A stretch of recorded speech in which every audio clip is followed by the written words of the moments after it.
Sagittarius, hi, welcome to Mr. Queen PH. Titingnan natin ang energies ng inyong kaperahan. Money, career, finances ngayong March 2025. So if you're interested in private readings, meron tayong link sa description at sa pinned comment. Pakicheck nyo na lang yung information kung paano mag-book for a private reading. And please subscribe to our channel to show your support. Like, share this video, at comment na rin kayo kung kayo ay naka-resonate. So, let's see. Sag. Kaperahan. Uy, health. So, maaring isa sa focus nyo ngayong March ay ang inyong kalusugan. Kasi nga, health is wealth. Ang kalusugan ay kayamanan. 'Di ba? So, hindi tayo magiging productive kung wala tayo sa kondisyon. 'Di ba? So, you are going to strengthen your body, your productivity rin. So, maaring meron kang pagkakagastosan sa kalusugan mo. Let's say, may mga testing or merong executive check-up para sa iba sa inyo. You also have confidence. So, this is pagkakaroon ng tiwala sa sarili mo. Yes. If you are in good condition, syempre, confident ka sa sarili mo. I think confident ka rin when it comes to your earning potentials, no? Yung iyong capacity to generate income, kakayanan mo para kumita ng pera. Kasi alam mo na you can do something about it. Alam mo kung ano yung kakayanan mo.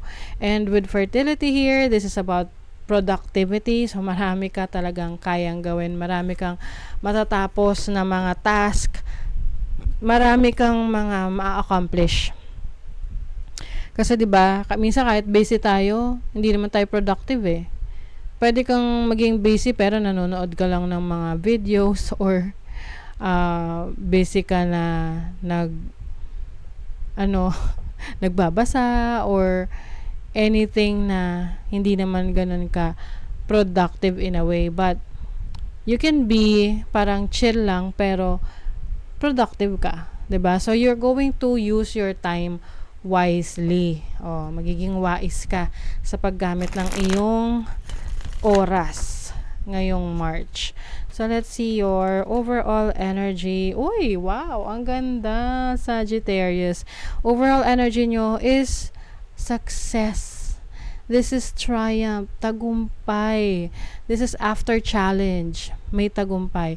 So, yung iba, kung kayo ay sasabak sa labanan talaga.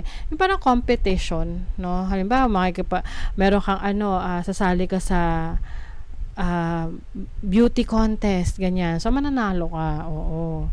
Ikaw yung magwawagi. And you will also gain a lot of admirers. Yung iba, if you are into content creation or nasa social media ka, mas dadami yung followers mo, mas dadami yung mga taong naniniwala sa kakayanan mo. You will also be recognized sa trabaho. Maaring meron kang marireceive na rewards, award, na people will congratulate you. Your challenge is the Ace of Cups. So, maaring merong bagong opportunity na darating sa'yo na hindi ka sure kung susubukan mo. Although, maganda siya, no? Yung tipong may potential, pero iniisip mo kung ito ba ay pangmatagalan, ito ba ay long term for you. 'Di ba? So, syempre, kapag dating sa opportunities, isipin mo rin kung ito ba ay pangmatagalan, para hindi na sasayang yung effort mo. And then your opportunity is the Death card. Ooh, this is transformation, endings, new beginnings. Kaya siguro ito yung challenge mo kasi merong bagong opportunity na naipipresenta sa'yo sa trabaho, sa business. Kaya lang hindi ka sure kung tatanggapin mo kasi maaring meron kang kailangang i-let go, 'di ba? Na ibang pinagkakaabalahan mo financially. So, you might need to make that decision ngayong March kung ito ba ay ile-let go mo, susubukan mo ba tong bagong opportunity, or pwede mo siyang pagsabayin. And then your blessing is Justice card. So, decision to, no? Kung anong decision mo ngayong March, yun yung magdadala ng blessing sa'yo. Whatever this is, no? Whether ile-let go mo yung isa, i-embrace mo yung bago, or pagsasabayin mo. Kasi magkakaroon ka ng gift or blessing of discernment, na you know what you want, and you know what you're doing, and you know what you deserve. Yung iba sa inyo, as a blessing, pwedeng, kung meron kayong court cases na parang may nilalaban kayo yung mananalo. Especially if this is a dispute pagdating sa pera, dispute pagdating sa trabaho, or sa business. Enthusiastic. So, yung iba sa inyo, you will be with a lot of people. Maaring magdi-network ka, mas marami kang connections. Alam niyo yung connections na malaking tulong yan, hindi lang sa business but also sa career mo kasi the more na marami kang kakilala, the more na maraming pwedeng mag-refer sa'yo or tumulong sa'yo in the future. Ayan, may challenge.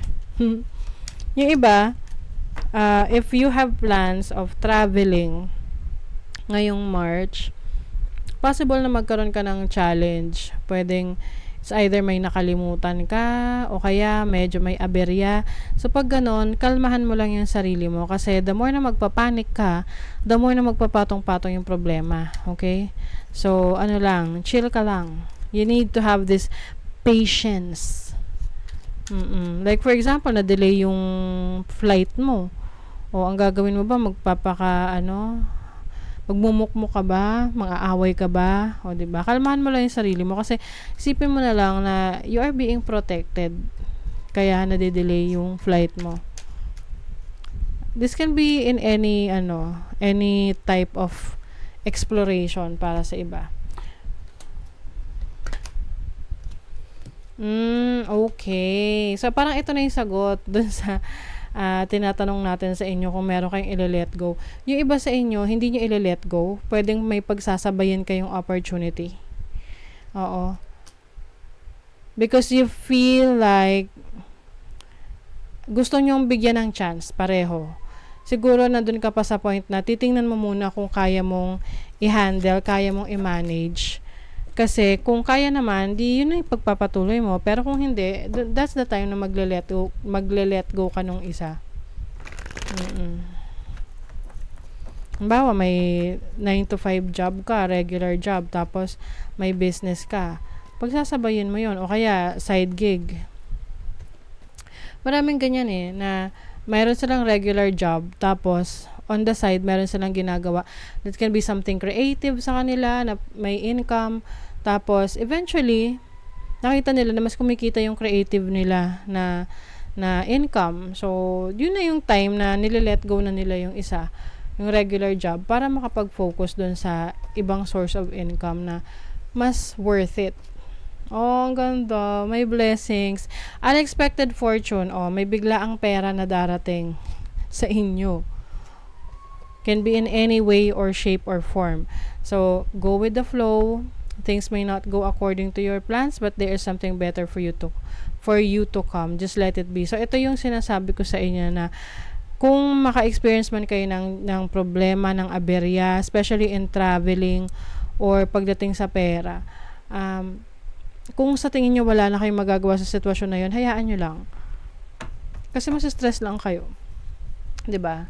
And you just pray na maayos to, ma-resolve yun. Kasi eventually, maayos yun at magiging pabor yun sa'yo. Yung iba sa inyo, meron kayong mga naiisip na mga idea na pwedeng sa ngayon is hindi pa siya practical para sa'yo na i-pursue or gawin. So, kaya pag-isipan mo munang maigi. Malalaman mo yun kung hindi siya practical kasi let's say may resources, wala ka pang resources, 'di ba? Wala kang pondo. So, hindi pa ganun ka practical for you na i-push Step forward now and sing your song. There is power in finding your voice. So this is being true to yourself, what you really want, aligning sa yung abilities, yung talents mo, yung skills mo. Kasi alam nyo, lahat tayo may talents. Wala tayo may skills. Kung sa tingin mo wala kang talent, wala kang skills, hanapin mo yun. Kasi madidiscover mo yun sa sarili mo. Okay? Use your keen perception and skill in making decisions. Do not delay. Ayan, sa pagdating daw ng decision making, mas mag-focus ka dun sa instinct mo kaysa dun sa logic or sa emotions mo. Kasi yun yung guidance. Yun yung may divine guidance for you. Okay? So that is your reading, Sagittarius. Thank you so much. See you again.